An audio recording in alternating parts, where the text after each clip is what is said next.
In this video, we're answering a very specific question. What the hell does encore actually mean in French? I mean, il pleut encore. It can mean it's raining again, but also it's still raining. Mais c'est quoi ce bordel? More on that tricky difference un peu plus tard. Bref, keep watching for the 6 meanings of encore in everyday French. Allez, c'est parti.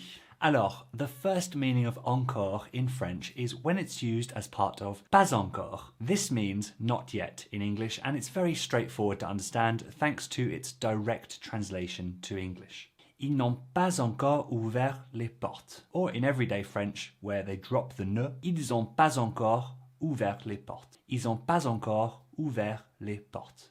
They have not yet opened the doors. Or they haven't opened the doors yet. Since living in France, I've noticed that some people make the liaison and say pas encore, and some people don't. Encore in French can also mean again, like in our sentence from the beginning, il pleut encore. Il pleut encore, it's raining again. Or even, tu regardes encore le même film. Tu regardes encore le même film.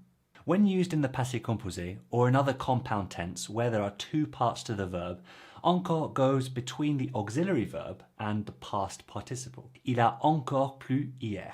Il a encore plu hier. It rained again yesterday. This is a very common placement for adverbs in French, which can be tricky for English speakers.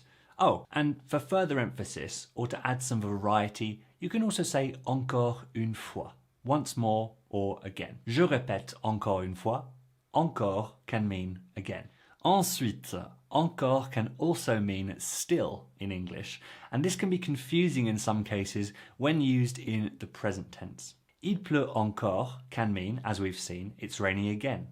But it can also mean it's still raining. You, as an English speaker, probably care more about how to say what you're thinking in English.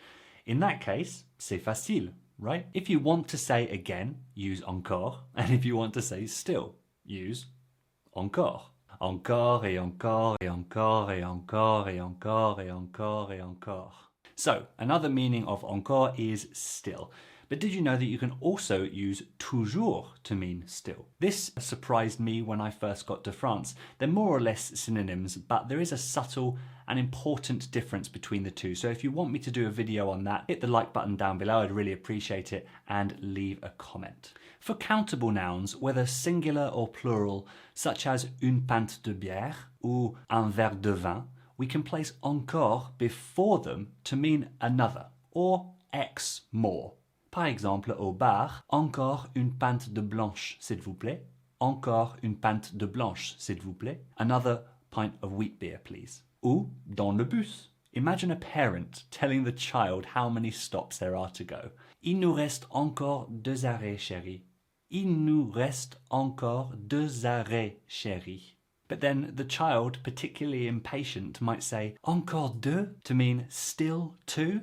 I love this. To know exactly which one it is, you have to take into account the tone of voice and many other factors from the context of this specific situation. If you don't want to use encore for whatever reason to mean another or more, you can also use synonyms like un ou une autre, like une autre pinte ou un autre verre, or 2 autres verres, 2 autres pintes. And you can also use de plus at the end, so you can say un verre de vin de plus, s'il vous plaît. So that's countable nouns. For uncountable nouns, or simply a plural without a specific quantity, think some in English, you do the same thing but you use du, de la, and des. Par exemple, tu veux encore du pain? Allez, un petit bout, ouais. Tu veux encore du pain? Allez, un petit bout, ouais. Do you want some more bread? Oh, go on then, a little piece. You know, in English, when you say something like, that is even more interesting, or he is even taller than I imagined, for these cases, you use encore to mean even. Ça, c'est encore plus intéressant. Ça, c'est encore plus intéressant. Il est encore plus grand que je l'imaginais.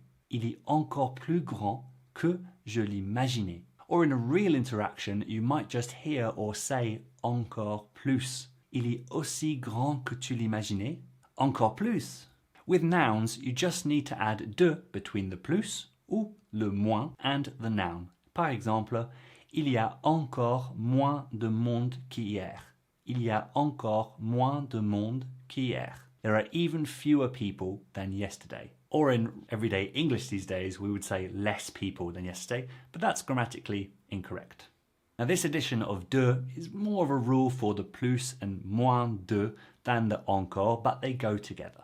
So back to that example from the beginning of the video. What if we hear il pleut encore? How can we know whether the person intended to mean still or again? Well, the answer is context. It would be incredibly rare or impossible that this sentence would come up with absolutely zero context. For example, you see a film and in one scene, one guy walks up to another guy who's frustrated and says, il pleut encore, hein? Il pleut encore, hein? And the other guy says, oui, ça fait 2 heures, putain. Ça fait 2 heures, putain. We can infer from that encore here means still, because he stated that for the last 2 hours, ça fait 2 heures, it's been raining. It's still raining. Whereas imagine the same two guys, the same scene, but the second guy says something different. So the first line again is, il pleut encore, hein? And this time the second guy says, ouais, hier toute la matinée, puis il s'est arrêté et il pleut encore aujourd'hui. Ouais, hier toute la matinée, puis il s'est arrêté et il pleut encore aujourd'hui. This time we can infer that he said again today, because it stopped. I hope that makes sense. You can check out a written version of this lesson over on my website. And if you enjoyed this little grammar lesson and you're encore hungry for more, check out my monthly grammar and speaking workshops as part of Parlons Grammaire on a variety of challenging topics for intermediate learners explained in plain English. Links to all of that are in the description of the video ci-dessous. So to recap, the 6 meanings of encore are, first of all, as part of the expression pas encore ou pas encore, then there's again, then there's still, then there's another, then there's X, more, and finally there's even. And where it's difficult to know which meaning is being used in a particular sentence, you need the whole context of the situation and it will become very clear. Don't forget, tout le monde, it's progrès, pas perfection that counts. I recommend you check out this video ensuite. It's really going to help you build on top of what you've learned in this one. Merci beaucoup to all my backers on Patreon and YouTube for making this video possible. Bon français tout le monde. À la prochaine. Ciao.